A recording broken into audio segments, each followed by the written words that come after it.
Aku mengikuti pacarku Ethan ke ruang loker. Dan dia sudah terjebak di sana selama 1 jam. Aku mengintip dengan hati-hati ke dalam. Tapi di ruang loker tidak ada seorang pun. Dan lalu aku melihat Ethan keluar dari loker. Dengan sebuah senyuman aneh, dia mengarah ke pintu keluar. Aku hampir tidak bisa bersembunyi di belakang pilar dan dia bahkan tidak menyadari keberadaanku. Dan ketika dia hilang dari pandangan, aku pergi ke ruang loker. Aku mengamati lokernya dengan ketertarikan. Di sana tidak ada yang spesial. Lalu apa yang Ethan lakukan di sana? Lalu aku menyadari bekas tangan merah di tembok belakang. Apa itu darah? Aku masuk ke loker untuk mengamatinya. Dengan panik, aku mencoba membukanya, tapi itu tidak bergeming. Aku memukulnya dengan tinjuku. Aku akan mati lemas di sini. Aku bersandar di bagian belakang loker untuk mengatur napas. Dan tiba-tiba, aku merasa bahwa aku jatuh di suatu tempat. Tidak! Tapi biarkan aku memberitahumu bagaimana semuanya dimulai. 2 bulan lalu aku dibawa ke panti asuhan baru. Yang terakhir ditutup karena kondisi gedung yang darurat. Aku tidak terlalu sedih. Itu sudah buruk. Aku adalah seorang gadis pemalu tanpa teman. Dan aku hampir tidak ingat orang tuaku. Mereka meninggal dalam kecelakaan mobil ketika aku berusia 4 tahun. Aku sedang bermain di rumah dengan boneka favoritku ketika seorang wanita dari tahanan datang untukku. Dan aku harus menghabiskan 13 tahun di panti asuhan yang mengerikan ini. Jadi aku tidak mengharapkan sesuatu yang baik dari panti asuhan baru. Tapi tiba-tiba aku menemukan kerabat di sana. Kate, kami adalah teman sekamar. Dia juga kehilangan orang tuanya karena kecelakaan itu. Dan itu membuat kami lebih dekat. Kate baik dan berani. Dia sering melindungiku dari lelucon pria lain. Dan dia juga memperhatikan bahwa aku menyukai Ethan, favorit semua orang di panti asuhan. Pria ini belajar keras dan bahkan membantu di perpustakaan. Dia pria yang tampan. Dan ada sesuatu yang misterius tentangnya. Ya, aku jatuh cinta padanya. Tapi aku takut dia akan menolakku. Jadi aku mengawasinya dari jauh. Kate juga mencoba menghalangiku dari hal itu. Mengatakan bahwa tidak aman untuk pergi ke panti asuhan sendirian. Dia mengatakan bahwa ada legenda di panti asuhan. Setiap tahun seorang gadis menghilang di dalamnya. Tapi aku tidak percaya, dan aku terus mengamati Ethan. Aku mulai memperhatikan sesuatu yang aneh. Dia bisa tinggal di ruang ganti selama berjam-jam. Dan ketika dia kembali ke kamarnya, dia terus melihat sekeliling, seperti dia menyembunyikan sesuatu. Aku ingin memberitahu Kate tentang hal itu saat makan malam. Tapi karena suatu alasan, dia tidak datang. Aku mulai mencarinya di panti asuhan. Tapi dia sepertinya telah menghilang. Mungkin dia ada di halaman. Aku sedang dalam perjalanan ke sana ketika aku melihat Ethan menyelinap ke ruang ganti lagi. Keingintahuan menguasaiku dan aku memutuskan untuk mengikutinya. Jadi, apa kamu ingat bagaimana aku jatuh ke loker? Karena rasa ingin tahuku, aku berakhir di tempat persembunyian Ethan ini. Sambil menggosok lututku yang memar, aku berdiri dan meraba-raba tombol lampu. Lampu menyala dan aku melihat sebuah ruangan kecil. Dengan 1 tempat tidur, lampu lantai, dan tirai di dinding tanpa jendela. Cukup aneh. Ranjangnya dipenuhi oleh teddy bear yang menggunung. Ethan sudah melewati umur itu. Kenapa dia membutuhkan mainan? Lalu aku menyadari pengenal perpustakaan seseorang di lantai. Aku mendekat dan mengedip. Tanda pengenal itu milik Kate dan ada darah di situ. Aku ingat tanda merah di loker dan sangat takut. Tuhan, apa yang Ethan lakukan pada Kate? Aku harus keluar dari situ. Tapi lalu aku mendengar langkah kaki dan deritan dari pintu loker. Ethan kembali. Tidak tahu harus kemana, aku dengan cepat mematikan lampu dan lari ke tirai. Saat aku bersembunyi, Ethan datang ke kamarku. Dia menyalakan lampu dan mulai berjalan perlahan di sekitar ruangan. Aku berharap dia tidak menyadariku. Lalu aku melihat kilatan cahaya jatuh di kakiku. Sial, tirainya terlalu pendek. Aku berharap Ethan tidak menemukanku. Tapi seketika aku mendengar dia datang mendekat. Aku tidak bisa bergerak dalam horor. Tapi di saat terakhir, Ethan pergi ke tempat lain. Saat aku kehabisan napas, tirainya ditertarik ke belakang dan Ethan menatapku marah. Apa yang kamu lakukan di sini? Dia berkata marah. Matanya menjadi liar. Aku mulai berkata bahwa aku mencari bukuku. Tapi Ethan menyelaku. Dia berteriak bahwa dia tidak suka dibohongi dan menarik scotch tape dari belakang punggungnya. Aku perlu mengajarimu untuk mengurus urusanmu sendiri, bisiknya. Perutku berubah dingin. Apa dia gila? Kemana perginya pria imut yang dulu aku cintai? Aku mencari pintu, tapi Ethan menghalangi jalanku. Apa yang harus kulakukan? Aku melihat sekitar, di sana ada lampu berat di dekatku. Ini akan menghambatnya. Dengan seluruh kekuatanku, aku mendorong ke Ethan dan berlari keluar ruangan. Ethan dengan cepat tersadar dan mengejarku. Aku berlari menjauh darinya melalui koridor yang berkelok-kelok. Sepertinya aku berhasil lepas. Tapi Ethan tetap bertahan. Saat aku berlari, aku berbalik dan seketika menabrak seseorang.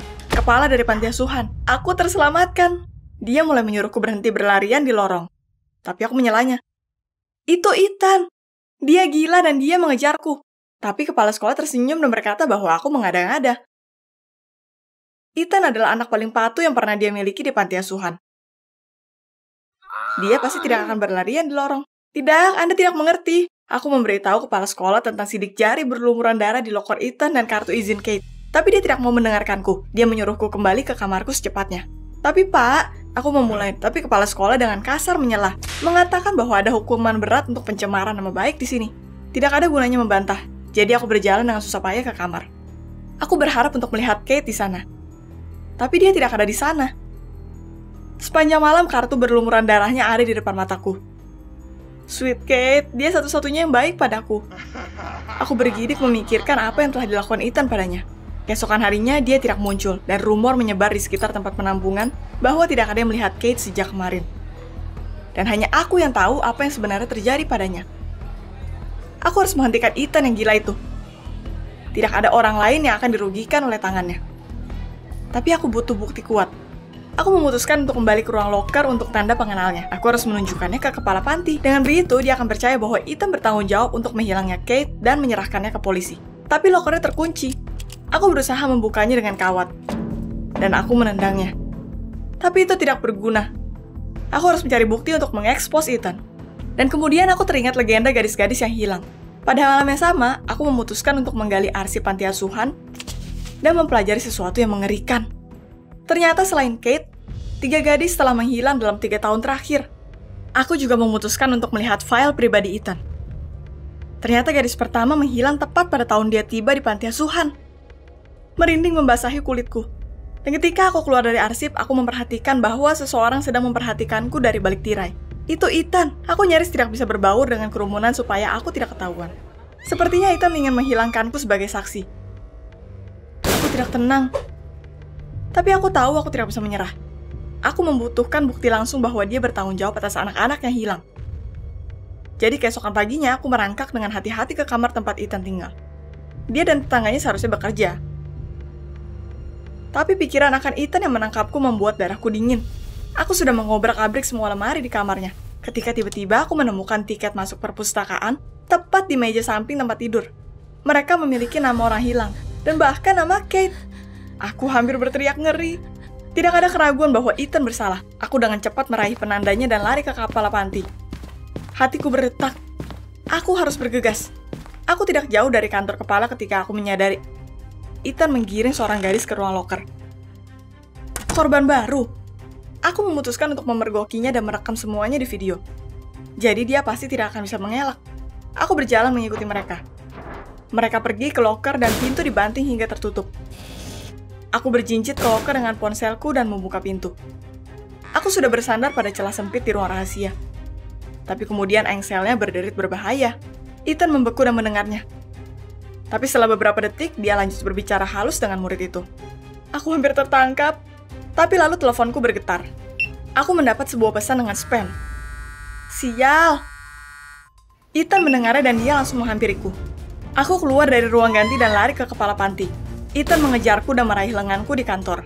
Dengan susah payah aku berhasil melarikan diri, membuka pintu dan lari ke dalam. Terima kasih Tuhan, Ethan ditinggalkan di luar. Aku mulai berbicara tentang gadis-gadis yang hilang dan loker Ethan. Untuk membuktikan maksudku, aku mengeluarkan setumpuk kartu pas dari saku dan menunjukkan kepada kepala panti video yang baru saja aku rekam di ponselku. Dia hampir mempercayaiku. Tapi pada saat itu ada ketukan di pintu. Ethan masuk ke kantor. Aku terhuyung ke samping karena terkejut. Dan dia tersenyum padaku seolah-olah tidak ada yang terjadi. Ethan mengatakan bahwa dia telah mendengar apa yang aku katakan tentangnya. Dan dia menjelaskan bahwa dia hanya membantu gadis-gadis mengejar literatur. Untuk itulah ruang rahasia itu dibuat. Gadis-gadis itu pun tidak menghilang, mereka hanya diadopsi oleh keluarga baru. Tapi bagaimana dengan darah di loker, tanyaku. Merasa bodoh. Ethan menyeringai dan berkata itu adalah cat merah dari poster perpustakaan. Ini omong kosong. Ethan mengarangnya. Aku mulai berteriak bahwa Ethan adalah pembohong dan seorang psycho. Kepala Panti dan Ethan melihat satu sama lain dan meraih lenganku. Aku melawan. Mereka akan membunuhku. Mereka jelas bersekongkol dengan satu sama lain. Aku tidak pernah marah seperti ini. Aku mulai tercekik dan pingsan.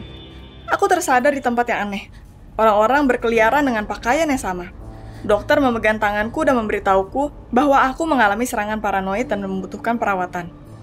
Pak, aku sehat. Aku menarik diri dari tangannya dan mencoba melarikan diri. Tapi aku dengan cepat ditembaki dan disuntik dengan sesuatu. Aku bangun dengan jaket ketat. Rupanya aku berada di rumah sakit jiwa. Aku dibius dan setelah beberapa hari, tampaknya aku telah bertindak terlalu jauh dengan pengawasan. Ethan benar-benar bisa membantu gadis-gadis ini. Dan semua orang mengira dia pria yang hebat. Seminggu kemudian aku membaik. Mereka bahkan berjanji untuk membebaskanku segera jika aku bertindak baik. Dan kemudian suatu hari aku melihat siluet familiar di koridor. Ethan, dia mengenakan jaket ketat. Dan di bawah lengannya ada boneka beruang. Salah satu yang aku lihat di ruang rahasia. Aku lumpuh. Ethan tersenyum dan menghampiriku dan berbisik.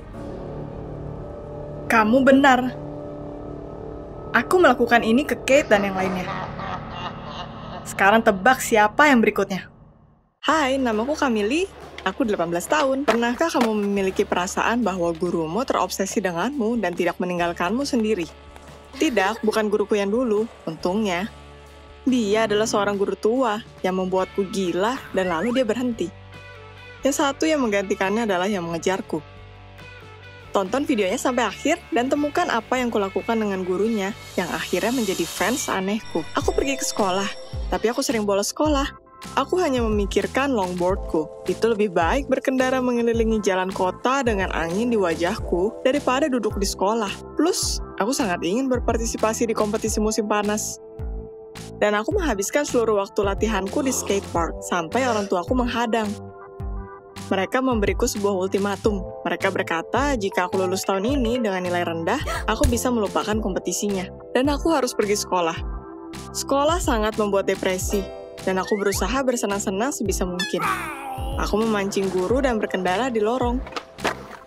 Guru sebelumnya tidak bisa menahannya lagi setelah prankku. Marah dan berhenti. Dia juga mengancamku bahwa dia akan balas dendam dan aku akan dikeluarkan dari sekolah. Hah. Aku tidak mudah takut, tinggal di rumah kakek jika kamu sangat gugup. Dia digantikan oleh seorang guru baru yang bernama Ed. Dia 22 tahun dan seorang perselancar. Bisakah kamu bayangkan betapa ten dan atletisnya dia? Semua gadis di kelas mendekatinya. Aku tidak peduli.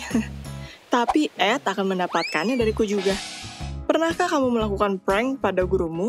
Ceritakan bagaimana tepatnya. Aku memberi guru baru itu sambutan hangat, sampai dia akan kabur dari kami di hari pertama. Tapi reaksinya akan prankku sangat tidak diharapkan. Aku memotong kaki dari kursinya, dan segera setelah dia duduk, dia jatuh keras ke lantai. Seluruh kelas berteriak, gurunya bingung, tapi tidak marah. Tapi aku punya satu prank lagi, yang jelas akan mendorong guru ini ke sudut. Sementara dia tidak melihat, aku mengambil batang coklatnya dari meja, membuka paketnya, mengolesinya dengan cabai, dan menutupnya lagi. Sekarang seseorang akan kepedesan. Ketika dia mengambil gigitan, dia berubah merah, terbatuk, dan matanya berputar. Gurunya duduk di toilet hampir sepanjang pelajaran. Seluruh kelas tertawa terbahak-bahak.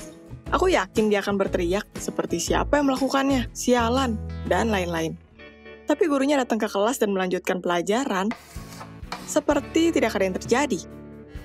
Wah, dia sangat aneh, dingin seperti sebuah timun. Tiba-tiba di akhir pelajaran, dia memintaku untuk tinggal. Sekarang aku ada dalam masalah. Kenapa dia akan meninggalkanku?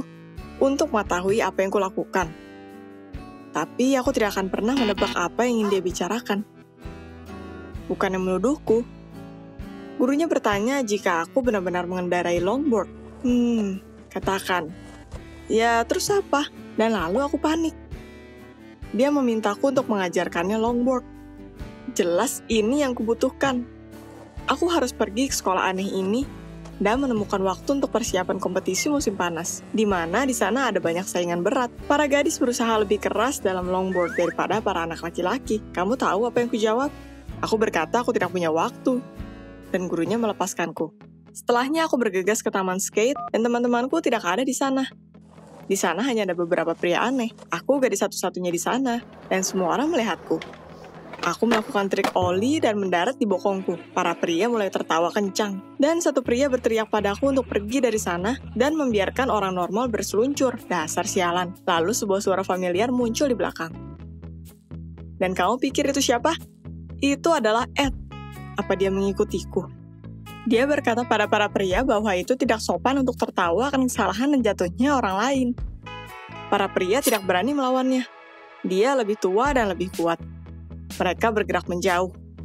Ed membebaskanku, jadi aku menyarankan untuk kita berlatih bersama. Jadi aku tidak akan memiliki hutang. Jadi kita mulai dengan longboarding setelah sekolah.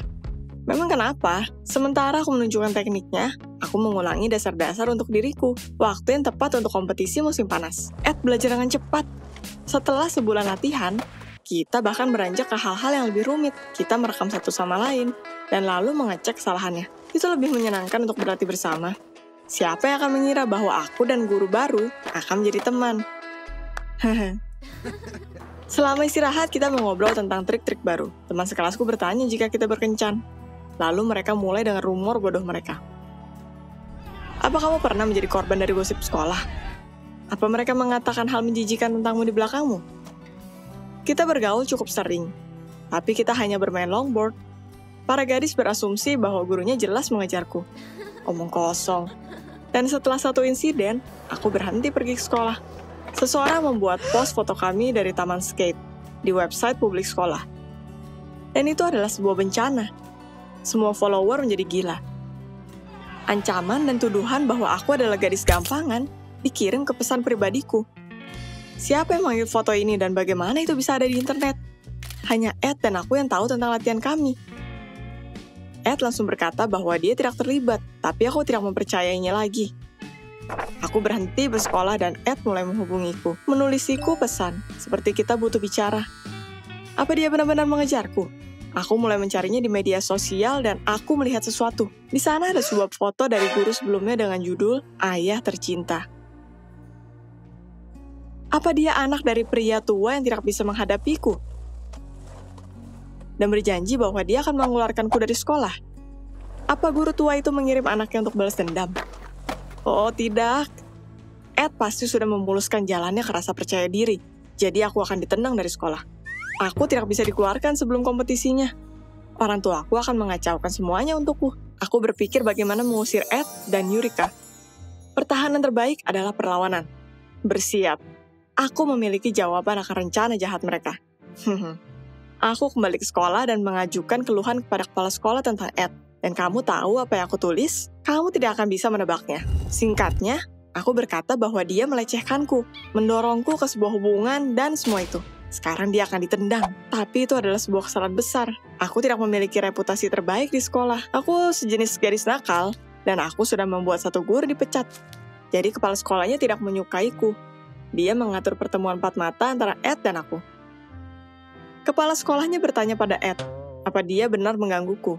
Dan jika pertanyaan ini adalah hanyalah salah satu dari aksiku, itu akan menjadi yang terakhir. Karena dia sudah mencari alasan untuk mengeluarkanku sejak lama. Sungguh kacau. Nasibku bergantung pada jawaban Ed.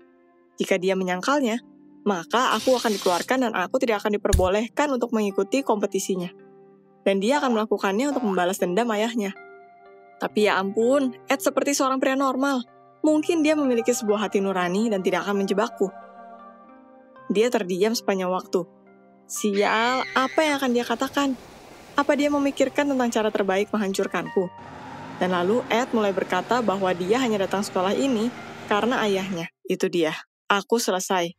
Dan lalu Ed berkata bahwa ayahnya adalah pria yang tidak sabar, mudah terganggu, dan terlalu ketat, dan bahwa seluruh keluarganya menderita karenanya. Dan ini bukanlah kualitas terbaik untuk seorang guru. Jadi itu tidak mengejutkan bahwa ayahnya meninggalkan profesinya. Ed menggantikannya untuk memperbaiki kesalahan ayahnya. Apa yang dia bicarakan? Aku tidak mengerti. Ed berkata bahwa dia ingin berteman denganku untuk menemukan kesamaan bahasa yang tidak bisa ditemukan ayahnya. Apa yang dia tuju? Apa dia ingin melindungi dirinya sendiri? Ed membuat alasan. Seperti aku tidak mengerti apa yang dia ingin komunikasikan dengan tepat. Jadi aku menganggapnya sebagai pelecehan. Ya, semuanya menjadi jelas.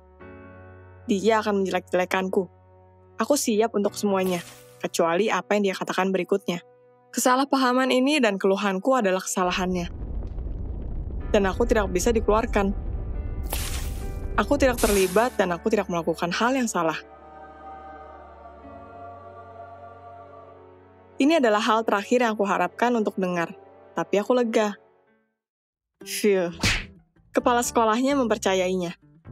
Setelah semua itu, dia menjelaskan padaku bahwa aku keliru tentang gurunya, dan berterima kasih pada Ed untuk pendekatannya fleksibel pada murid. Di sana tidak ada alasan untuk mengeluarkanku. Pertemuan kami berakhir tanpa kekalahan. Pam-pam. Aku meminta maaf pada Ed dan pergi minum kopi. Dia berkata dia mengetahui siapa yang menyebarkan fotonya. Itu adalah ayahnya. Dia diam-diam mengambil foto kami dan membuatnya online untuk membuat kita berdua kesal. Ed dan aku tertawa. Macan tutul tidak bisa menghilangkan tutulnya. Aku menyelesaikan pelajaranku dengan nilai baik dan pergi ke kompetisi musim panas longboarding. Itu keren.